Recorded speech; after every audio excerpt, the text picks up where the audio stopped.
नमस्कार, good morning.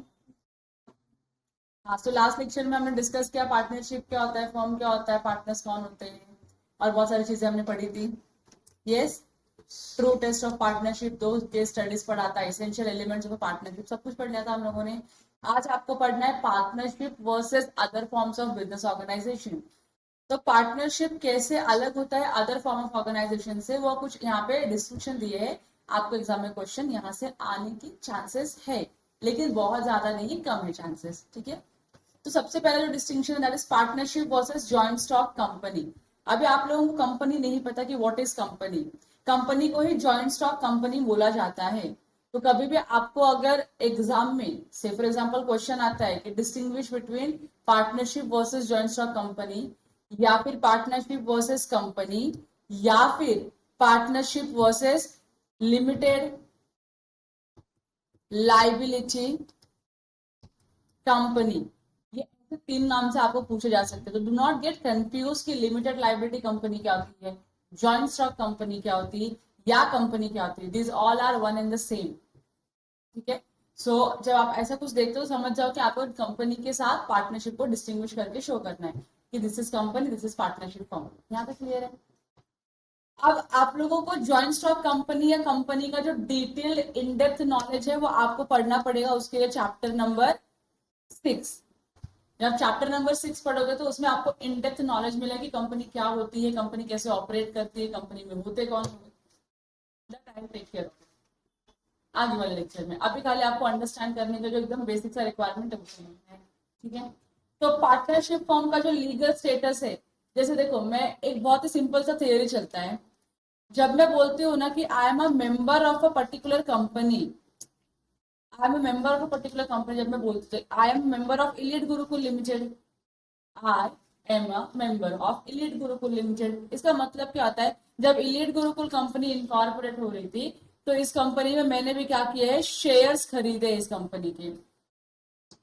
तो लोग मार्केट में जब ट्रेडिंग करते हैं, तो ट्रेडिंग में क्या होता है, आप लोग किसी कंपनी के शेयर्स को खरीदते हो, उसको होल्ड करते हो और उस पर डिविडेंड मिलता है, जो भी होता है उस पर आपको बेनिफिट मिलता है कि नहीं, या तो फिर आप क्या करते हो, खरीदते हो, शॉर्ट टर्म के लिए होल्ड करते हो और फिर मार्केट में फिर से बेच देते हो, और कम प्राइस में खरीदोगे, हायर प्राइस में बेचोगे, और एक्सेस क्या होगा, आपका प्रॉफिट हो जाता है।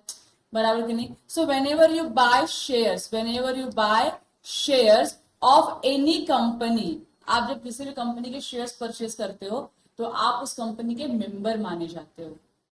ओनर, आप ओनर हो उस कंपनी, कितने परसेंटेज के ओनर हो, जितने परसेंटेज का आपने क्या किया है, कंपनी में शेयर्स परचेज किया है, उतने परसेंटेज के आप ओनर हो। तो अगर आप लोगों ने रिलायंस के शेयर्स परचेज किए हैं या टाटा के शेयर्स परचेज किए, in that scenario you are the owner of Reliance and Tata limited company.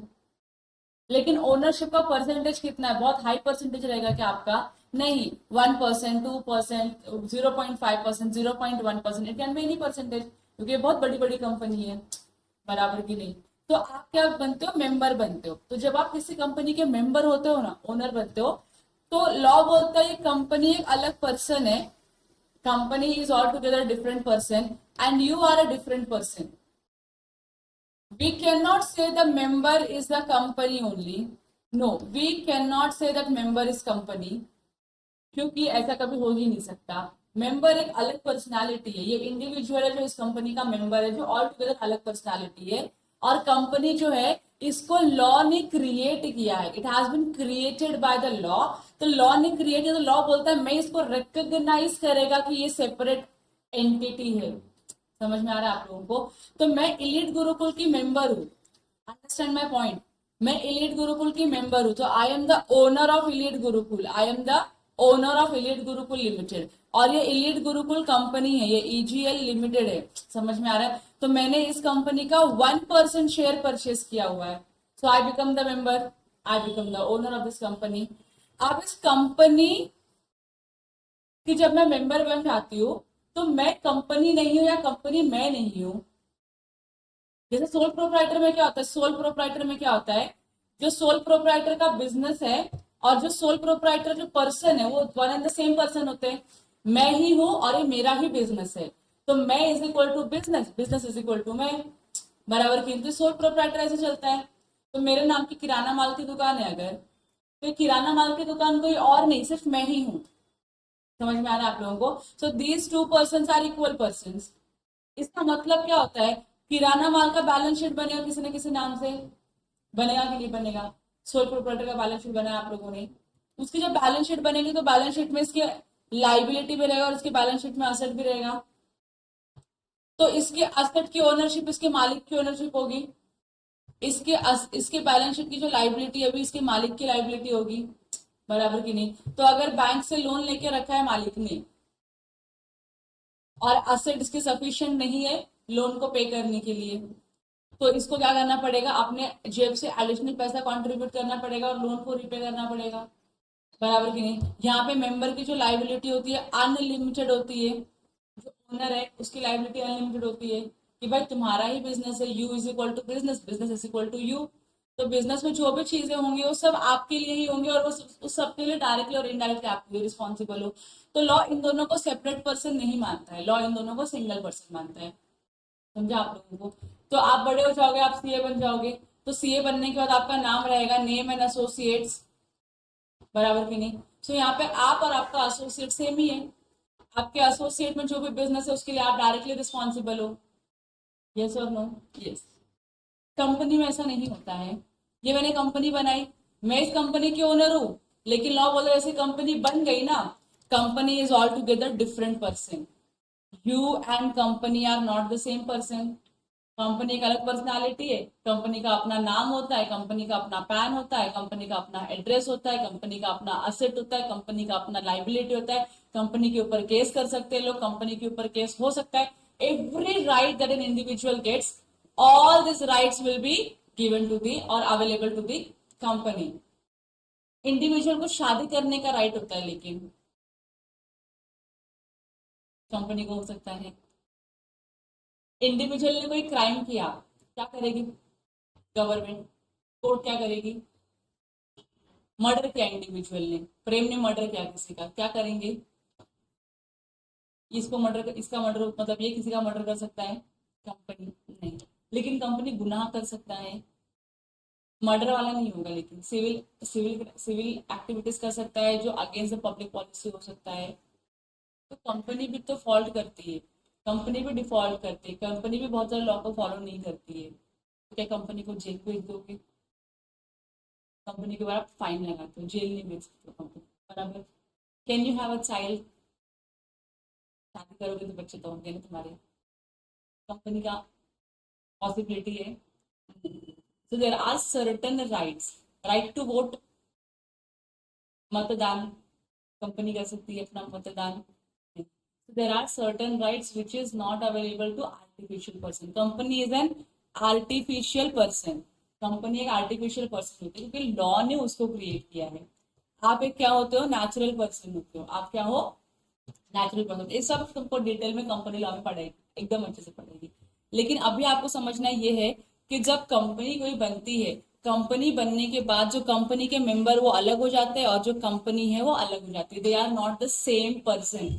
Company is not equal to member, member is not equal to company. इतना आपको ध्यान में रखना है। ये क्लियर हो गया? तो हमेशा क्या होता है ना, कंपनी के पास क्या होता है? एक सेपरेट लीगल एग्जिस्टेंस होता है। सेपरेट लीगल एग्जिस्टेंस होने का रीजन क्या है? इसको लॉ क्या करती है? क्रिएट करती है। Company is created by the process of law. Law को कंप्लाई करके हम कंपनी बनाते हैं। इसके लिए कंपनी का क्या होता है? अपना एक लीगल एग्जिस्टेंस होता है और इसी को हम आर्टिफिशियल पर्सन भी कहते हैं। Company is an artificial person.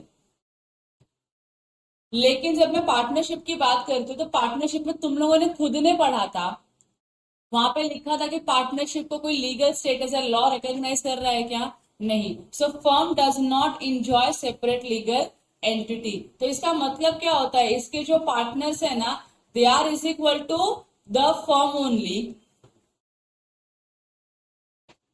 पता है ना, पार्टनर्स को कलेक्टिवली हम क्या बोलते हैं? फर्म बोलते हैं ना। तो यहाँ पे पार्टनरशिप, फर्म और पार्टनर दो अलग अलग पर्सन नहीं, they are one and the same, they are treated as a one and the same. Though they have their own PAN, इनका खुद का पैन होता है, लेकिन फिर भी लॉ उनको अलग एंटिटी से की तरह रिकॉग्नाइज नहीं करती। लॉ बोलती है पार्टनरशिप फर्म को कोई अलग सा रिकॉग्निशन नहीं है। ये क्लियर हो गया पहला पॉइंट। अब मैं लाइबिलिटी की बात करती हूँ। पार्टनर्स की लाइबिलिटी क्या होती है, लिमिटेड की अनलिमिटेड? अनलिमिटेड होती है। आपने बिजनेस में लोन लिया, लाइबिलिटी इनकर करी, अभी आपके फर्म के पास असेट्स नहीं है पे करने के लिए, पैसे नहीं है पे करने के लिए, तो हर पार्टनर्स को अपने अपने प्रॉफिट शेयरिंग रेशियो में क्या लाना पड़ेगा, एक्स्ट्रा पैसा लाना पड़ेगा, एक्स्ट्रा कंट्रीब्यूशन करना पड़ेगा और लाइबिलिटी को पे ऑफ करना पड़ेगा। दैट मीन्स जब तक आपके फर्म की लाइबिलिटी खत्म नहीं होती तब तक पार्टनर्स डिस्चार्ज नहीं होते हैं, बराबर। लेकिन कंपनी में ऐसा नहीं है। कंपनी में जो मेंबर होते हैं उनकी लाइबिलिटी लिमिटेड होती है। तो मैंने बोला कि मैं खाली 1 लाख रुपए का शेयर खरीदूंगी एक कंपनी में, तो मेरी लाइबिलिटी जो है कंपनी को पैसे देने की, that is only up to ₹1 lakh, not more than this. तो मेंबर्स की लाइबिलिटी हमेशा क्या होती है, लिमिटेड होती है। कितनी लिमिटेड होती है, तो आपने कितने रुपए के शेयर खरीदे उसके ऊपर ही डिपेंड करता है। सेकेंड पॉइंट क्लियर है। Third, perpetual existence. Perpetual existence का मतलब होता है सक्सेशन बोल सकते हो आप, कंटिन्यूटी आप बोल सकते हो।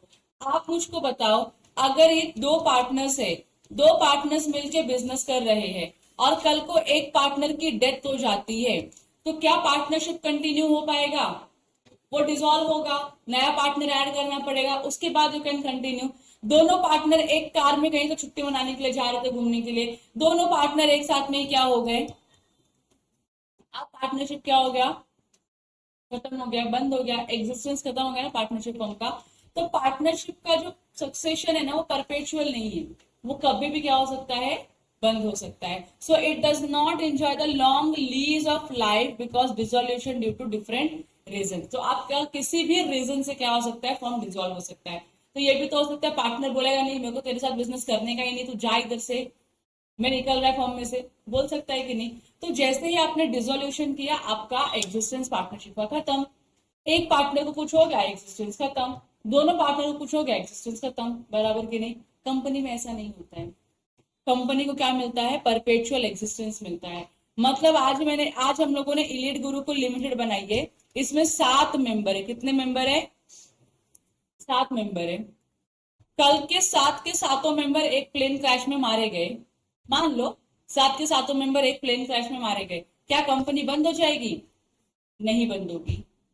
इन 7 के मेंबर की प्लेस पे कौन आएगा, न्यू मेंबर्स आएंगे, और न्यू मेंबर्स आएंगे, न्यू डायरेक्टर्स आएंगे, और वो कंपनी को कंटिन्यू करेंगे।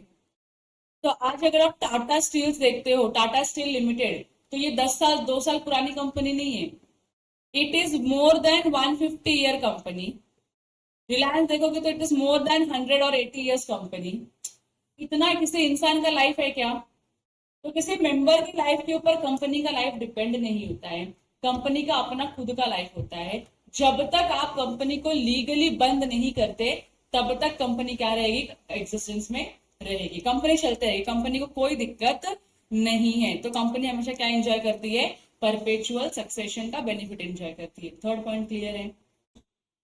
नंबर ऑफ मेंबर्स, आप लोगों ने कल पढ़ा मैक्सिमम नंबर ऑफ मेंबर्स कितने हो सकते हैं, 50 हो सकते हैं पार्टनरशिप फर्म में। एक्चुअली मेंबर्स नहीं, पार्टनर्स, नंबर ऑफ पार्टनर्स कितने हो सकते हैं, मैक्सिमम 50। वो भी कौन बोलता है, सेक्शन 464 ऑफ कंपनीज एक्ट, बराबर की नहीं। कंपनीज एक्ट का सेक्शन नंबर 454 क्या बोल 464 क्या बोलता है, मैक्सिमम पार्टनरशिप फर्म में 50 पार्टनर होने चाहिए, उसके ऊपर नहीं। वरना क्या होता है, too many cook spoil the soup वाला सिचुएशन हो जाएगा कि नहीं। मतलब तुम क्या करोगे, पूरी चीजें खराब कर दोगे। ज्यादा लोग अगर डिसीजन मेकिंग में हाथ डालना चालू कर दो तो सब खराब हो जाएगा, स्पॉइल हो जाता है। इसके लिए क्या करने का, लिमिटेड रखो सब चीजों को। लेकिन जब आप कंपनी की बात करोगे ना, अगर कंपनी आपकी प्राइवेट लिमिटेड कंपनी है तो मिनिमम इसमें 2 मेंबर लगते हैं और मैक्सिमम 200 मेंबर हो सकते हैं। मतलब private limited company can not have more than 200 members, maximum 200 members होने चाहिए। दूसरा, अगर आप पब्लिक लिमिटेड कंपनी हो तो पब्लिक लिमिटेड कंपनी में मिनिमम 7 मेंबर लगते हैं। तो मैं ईजीएल में 7 मेंबर क्यों बता रही हूँ कि हमारे ईजीएल में 7 मेंबर है, क्योंकि ईजीएल पब्लिक लिमिटेड कंपनी है। और जब पब्लिक लिमिटेड कंपनी तो उन्होंने बोल दिया मिनिमम तो 7 लोग होने चाहिए। मैक्सिमम कितना रखोगे, कोई लिमिट नहीं है। अगर मैक्सिमम का कैप रख देंगे तो कंपनीज का जो बिजनेस है वो अफेक्ट कर जाएगा। इसके लिए जो जो लिस्टेड एंटिटीज देखो किसमें अनलिमिटेड मेंबर्स होते रहेंगे, काउंटिंग ही नहीं रख पाते हो कभी कभी। और अगर आपकी ओपीसी है, ओपीसी का मतलब होता है 1 पर्सन कंपनी, तो 1 पर्सन कंपनी में मिनिमम 1 मेंबर होगा। तो मैक्सिमम कितना होगा? प्राइवेट लिमिटेड में मिनिमम 2, मैक्सिमम 200। पब्लिक में minimum 7, maximum no limit. 1 person company में मिनिमम 1 मेंबर है, मैक्सिमम कितना होगा? कितना? कितना? एक ही रहेगा ना। 1 पर्सन कंपनी, नाम में लिखा है क्या? 1 पर्सन कंपनी। तो मैक्सिमम एंड मिनिमम कितना? एक ही होना चाहिए। एक ही मेंबर है तो पूरी कंपनी चलाएगा। समझा? So it is kind of a sole proprietorship, लेकिन बहुत अलग है सोल प्रोप्राइटरशिप से, क्योंकि सोल प्रोप्राइटर में तो एक ही मेंबर होता है और वही बिजनेस चलाता है पूरा का पूरा। इधर भी वैसा ही है, लेकिन थोड़ा सा इसको और एडवांटेज दिया है कंपनीज का हम लोगों ने। यहाँ तक क्लियर है? 4 point clear, number of members को लेके। ट्रांसफरेबिलिटी ऑफ शेयर्स, तो अपना कोई पार्टनर है पार्टनरशिप फर्म का, दूसरे पार्टनर के कंसेंट के बिना वो अपना शेयर किसी और को ट्रांसफर नहीं कर सकता। क्यों नहीं कर सकता? उसका रीजन, मेन रीजन ये है कि जो पार्टनरशिप का बिजनेस मैनेज करते या अरेंज करते, वो ट्रस्ट एंड फेथ के ऊपर डिपेंड करता है। फिड्यूशियरी रिलेशनशिप होता है ना पार्टनर्स के बीच में, वो एक दूसरे को जानते हैं, कॉन्फिडेंस होता है एक दूसरे के ऊपर। आप ऐसे ही कैसे किसी को भी बाहर वाले को बोल दो कि आज इस कंपनी में या इस पार्टनरशिप फर्म में पार्टनर बन जा, तो रिस्क है कि नहीं है? वो कॉन्फिडेंस नहीं आता है उस पर्सन के ऊपर। इसके लिए अगर आपको अपने शेयर, अपना पार्टनरशिप फर्म का शेयर किसी को भी ट्रांसफर करना है, तो जो एग्जिस्टिंग पार्टनर्स है ना, उनका आपको अप्रूवल लेना पड़ेगा। अगर ये अग्री करते हैं तो आप ट्रांसफर करोगे, अगर ये अग्री नहीं करते तो आप ट्रांसफर नहीं कर सकते अपना शेयर। तो अभी सिद्धू और शिव अगर मिलकर पार्टनरशिप का बिजनेस कर रहे हैं, ठीक है, आगे जाके इनको लगता है कि अनुज को लेना चाहिए, तो अनुज नहीं, अनुज को नहीं लेना चाहिए। आगे जाके इनको लगता है कि शिव शिव चाहता है कि मैं यहाँ से निकल जाऊंगा, मैं अपना शेयर जो है ना मैं विनायक को देता हूँ, मेरे बदले में विनायक आ जाएगा। और सिद्धू विनायक को नहीं जानता है, तो क्या सिद्धू अग्री करेगा विनायक को पार्टनरशिप फॉर्म के बिजनेस में आने के लिए? सिद्धू अग्री नहीं करेगा अनलेस विनायक प्रूव्स कि वो बहुत अच्छा इंसान है, जानता है सिद्धू का बहुत, सॉरी, शिव का बहुत ही क्लोज फ्रेंड है। तो फिर क्या करेगा विनायक, सॉरी सिद्धू क्या करेगा फिर? ठीक है चलेगा, मैं विनायक को एडमिट करता हूँ। अदरवाइज वो नहीं करेगा। आप किसी भी थर्ड पर्सन को, आउटसाइडर को पार्टनरशिप का पार्टनर नहीं बना सकते हो, क्योंकि बाकी के जो पार्टनर है वो अग्री नहीं करेंगे। अगर उन्होंने अग्री कर लिया तो बना लो, तो कोई दिक्कत नहीं है, तो कोई आपको रोकेगा नहीं। लेकिन जब मैं कंपनी की बात करती हूँ ना, तो मेरे को किसी का अप्रूवल लेने की जरूरत नहीं है, मैं बिना किसी के अप्रूवल लिए मैं अपने शेयर ट्रांसफर कर सकती हूँ। तो जब आप रिलायंस के शेयर्स परचेस करते हो और फिर जब आप इसी शेयर्स को बेचना चाहते हो, तो आप उनके मेंबर्स की, बाकी के मेंबर्स की या बोर्ड की परमिशन नहीं लेते हो कि हम बेचे क्या shares. You are free to sell your shares na. Whenever you need money, you sell your shares and get back the money from the market. बराबर की नहीं? So member can transfer his shares as and when he wishes to. Mutual agency, partnership form में क्या होता है? Mutual agency होता है, एक पार्टनर दूसरे पार्टनर का क्या होता है? प्रिंसिपल भी होता है और एजेंट भी होता है। कंपनी में ये नहीं होता है, कंपनी में कोई म्यूचुअल एजेंसी नहीं होती। मेंबर किसी भी दूसरे मेंबर का एजेंट नहीं होता, ना ही वो कंपनी का एजेंट होता है। समझ में आ गया? तो यहाँ पे म्यूचुअल एजेंसी एग्जिस्ट नहीं करता है। डिस्ट्रीब्यूशन ऑफ प्रॉफिट, अगर आपके एलएलपी को, सॉरी, अगर आपकी पार्टनरशिप फर्म को प्रॉफिट हुआ है, तो वो पार्टनरशिप फर्म प्रॉफिट कैसे डिस्ट्रीब्यूट करेगी? जो भी आपका पीएसआर होगा, जो भी आपका पीएसआर होगा उसके हिसाब से डिस्ट्रीब्यूट कर देगी प्रॉफिट सारे पार्टनर्स के बीच में। नो पीएसआर तो क्या करेगी? इक्वली डिस्ट्रीब्यूट कर देगी। बराबर की नहीं? लेकिन there is no such concept of distribution of profit in case of a company. Company gets dividend, company gets dividend. वो भी कब कंपनी डिविडेंड देगी? कंपनी डिविडेंड कब देती है? जब कंपनी को ठीक लगता है कि नहीं अब हमको डिविडेंड देना चाहिए, तो कंपनी मेंबर्स को डिविडेंड देगी। कंपनी चाहे तो डिविडेंड नहीं भी देगी। कोई कंपनी के ऊपर केस करके ये नहीं बोलेगा कि कंपनी प्रॉफिट कमा रही है, मेरे को प्रॉफिट नहीं दे रही है। आप नहीं बोल सकते, you don't have any such right. Company चाहेगी तो आपको डिविडेंड मिलेगा, कंपनी नहीं चाहेगी तो आपको डिविडेंड नहीं मिलेगा। यहाँ पे कोई कंपल्शन नहीं होता है डिस्ट्रीब्यूट करने का प्रॉफिट्स को। क्लियर हो गया? यहाँ पे 100% प्रॉफिट क्या होता है आपके डिस्ट्रीब्यूटर पार्टनर्स के बीच में? यहाँ पे आप सर्टेन परसेंटेज डिस्ट्रीब्यूट कर सकते हो, balance of reserve and surplus में मेंटेन कर सकते हो। क्लियर? ओनरशिप, ये जो पार्टनर्स है वही क्या है? ओनर भी है और वही क्या है? मैनेजर है पूरे पार्टनरशिप फर्म के। बराबर की नहीं? कंपनी में ना ओनरशिप किसी और के पास होती है और मैनेजमेंट किसी और के पास होता है। मतलब कंपनी में 100 शेयर, 100 मेंबर हो सकते हैं क्या? यस। कंपनी में 100 मेंबर होंगे, लेकिन 100 मेंबर को हम अगर डिसीजन मेकिंग दे दिए तो कचरा हो जाएगा, कोई कंक्लूजन पे अराइव ही नहीं हो पाएगा। इसके लिए ये लोग क्या करते हैं ना, जो 100 मेंबर्स होते हैं ना, ये लोग अपने में से ही 3 से 4 लोगों को, 2 लोगों को, 5 लोगों को अपॉइंट करते हैं अपना रिप्रेजेंटेटिव। उनको हम बोलते हैं बोर्ड ऑफ डायरेक्टर्स। ये डायरेक्टर्स क्या करते हैं, पूरे बिजनेस कैसे काम करेगी वो मैनेज करते हैं। जैसे अभी देश चलाने की बात चलती है, देश सब लोग मिलकर चलाना चाहते हैं कि नहीं? मैं भी चाहती हूँ कि मैं देश चलाऊं, लोग मेरी बात सुने। आप लोग भी यही चाहते रहोगे कि मैं देश चलाऊं और लोग मेरी बात सुने, जैसा आप चाहते हो वैसा ही दुनिया में हो। इच्छा होती है, लेकिन सब लोग देश चला पाएंगे क्या? नहीं।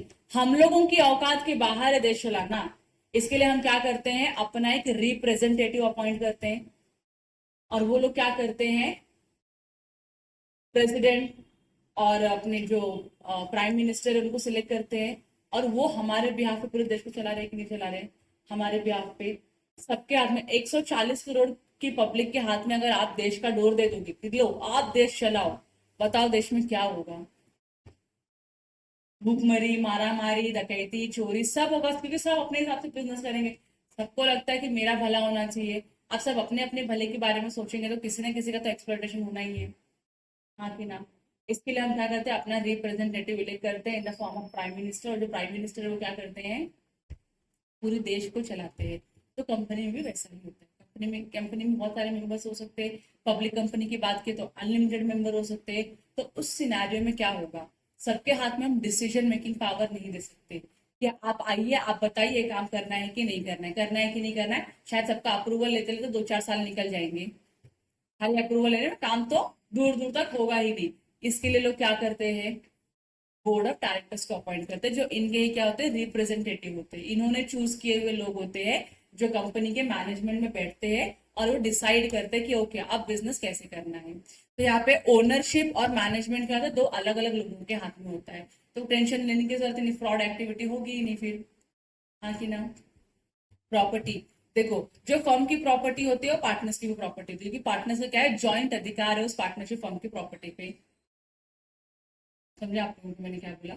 अगर ये पार्टनरशिप फर्म की बैलेंस शीट में अगर असेट्स है ना, इस असेट्स के ऊपर सारे पार्टनर्स का राइट है। डिसोल्यूशन के टाइम पे सारे पार्टनर्स उस असेट में से कुछ ना कुछ तो लेके चले जाएंगे। कंपनी में ऐसा नहीं होता है। कंपनी के असेट भी क्या है, अलग है।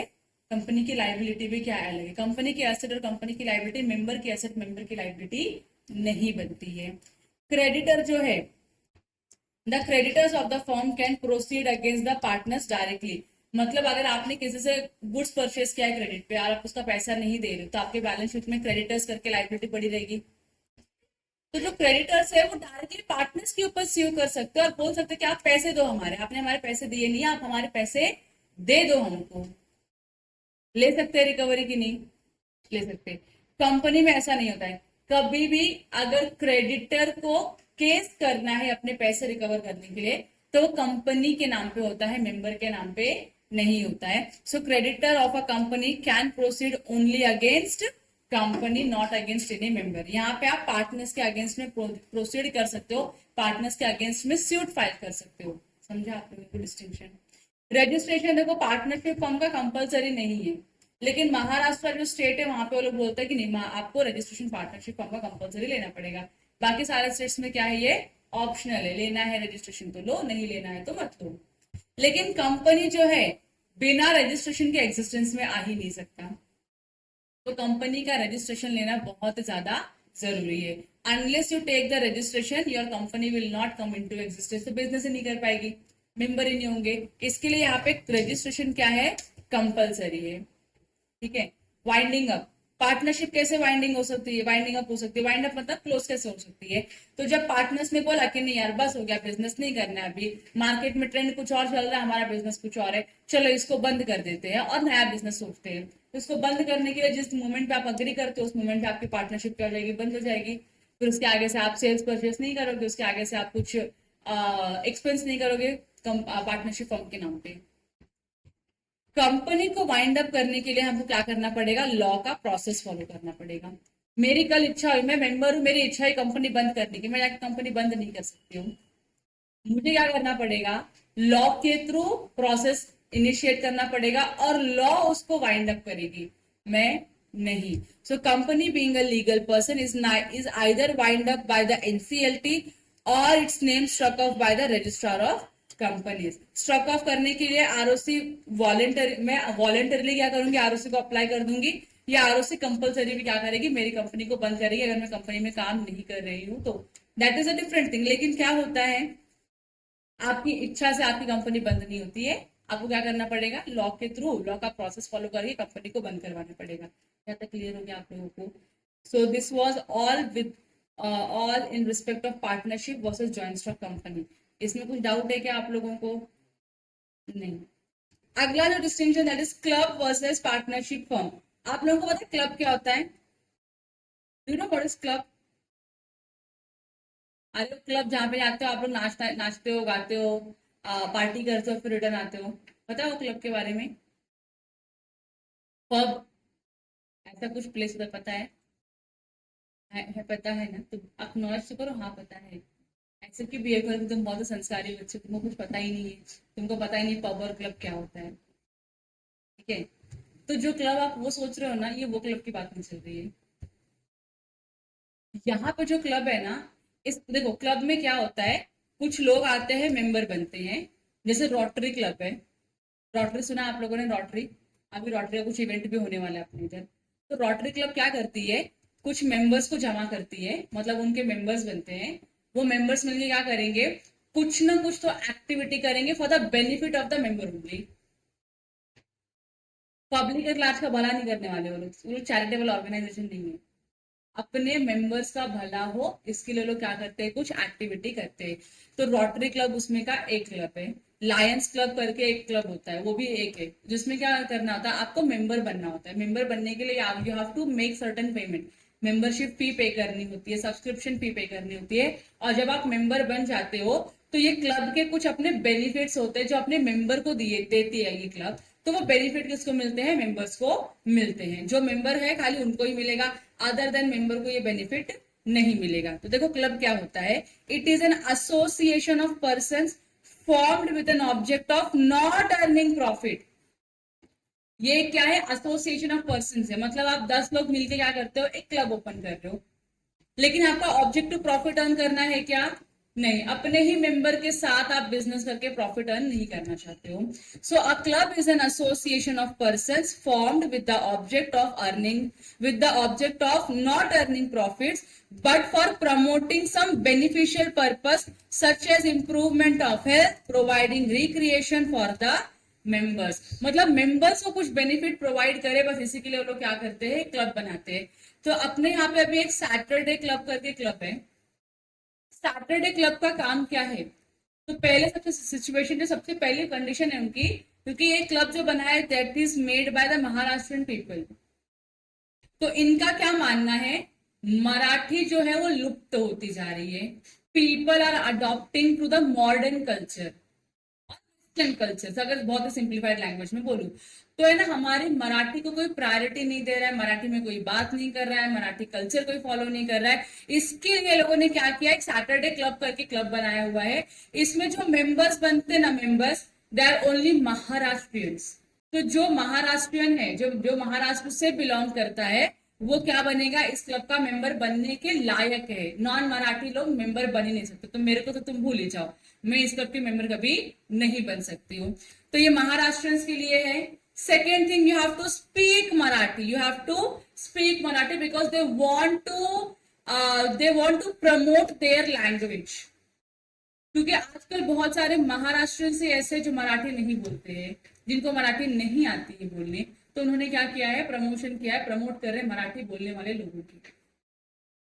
और फिर ये क्या करते हैं, सैटरडे संडे ऐसे वीक्स में 1 और 2 टाइम्स क्या करते हैं, कुछ ऐसा इवेंट ऑर्गेनाइज करते हैं। और जब उस इवेंट को ऑर्गेनाइज करते हैं तो वहां पे सारे मेंबर्स को बुलाया जाता है।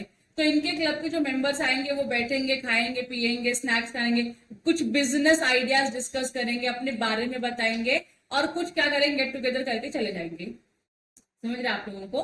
तो ये इस क्लब का काम है। तो ये कोई बिजनेस नहीं कर रहा है आपके साथ, अपने मेंबर्स के साथ कोई बिजनेस नहीं कर रहे, लेकिन ये क्या करना चाहते हैं, कुछ प्रमोट करना चाहते हैं कि बिजनेस करो, मराठी को आप आगे बढ़ाओ, मराठी कल्चर्स को फॉलो करो, ये करो वो करो, ये सारी एक्टिविटीज करते हैं, तो ये क्लब का काम होता है। समझ में आ रहा है आप लोगों को? इसके लिए क्लब और पार्टनरशिप फर्म क्या है, अलग है। क्योंकि पार्टनरशिप फर्म की दो चीजें बहुत ही बेसिक चीज है, पहला तो बिजनेस होना चाहिए और दूसरा क्या होना चाहिए, प्रॉफिट अर्न करने का मोटिव होना चाहिए। प्रॉफिट अर्न करने के मोटिव से आप बिजनेस करते हो लेकिन आपको लॉस हो गया तो कोई दिक्कत नहीं है, लेकिन it will be treated as a partnership firm. यहाँ पे इनका मोटिव ही क्या है, नॉट ऑफ अर्निंग प्रॉफिट, बिना प्रॉफिट के आपको क्या करना है, प्रमोशनल एक्टिविटीज करनी है, तो इसको हम क्या बोलेंगे, पार्टनरशिप फर्म नहीं बोलेंगे। समझा आप लोगों को? तो this is how club is different from the partnership firm. यहाँ भी मेंबर्स होते हैं, यहाँ भी इनका एक ऑब्जेक्टिव होता है, यहाँ भी कुछ बेनिफिट प्रोवाइड करते हैं अपने ही मेंबर्स को, अपने ही कैटेगरी के लोगों को, बाहर वालों को बेनिफिट नहीं देते हैं, ये क्लब है। ऐसे बड़ी बड़ी जो सोसाइटीज होती है, हीरानंदानी जैसी सोसाइटीज होती है, वो लोग भी क्या करते हैं, अपने मेंबर्स के लिए क्लब बनाते हैं, और क्लब में बहुत सारी फैसिलिटीज होती है। तो आप सोसाइटी में अगर उस सोसाइटी में कोई फ्लैट परचेस करते हो तो आपको उस सोसाइटी का मेंबरशिप भी, उस क्लब का क्या बनना पड़ेगा, मेंबर बनना पड़ेगा। मेंबर बनने के लिए आप टू पे certain membership fees, subscription fees, और उसके बाद उस क्लब के जो भी बेनिफिट्स डिराइव्ड होंगे वो किसको मिलेंगे, मेंबर्स को मिलेंगे। तो से फॉर एग्जांपल उनका एक कोई प्रोडक्ट है, कोई आयुर्वेदिक प्रोडक्ट वो लोग बनाते हैं, उनके ही सोसाइटी का कोई एक मेंबर जो है वो आयुर्वेदिक प्रोडक्ट मैन्युफैक्चर करता है, और वो प्रोडक्ट अगर आप बाहर से मार्केट में परचेस करोगे तो यू हैव टू पे 100 rupees for that particular product. लेकिन अगर यही प्रोडक्ट, क्योंकि आप भी मेंबर हो ये भी मेंबर है, आप जाके एक क्लब के अंदर से इससे परचेस करके लेकर आओगे तो you will get this product at 80 rupees. समझ में आ रहा है आप लोगों को?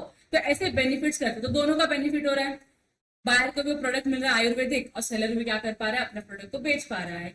तो ये बेनिफिट, इस टाइप के बेनिफिट के लिए लोग क्या करते हैं, सोसाइटी बनाते हैं, सॉरी क्लब बनाते हैं।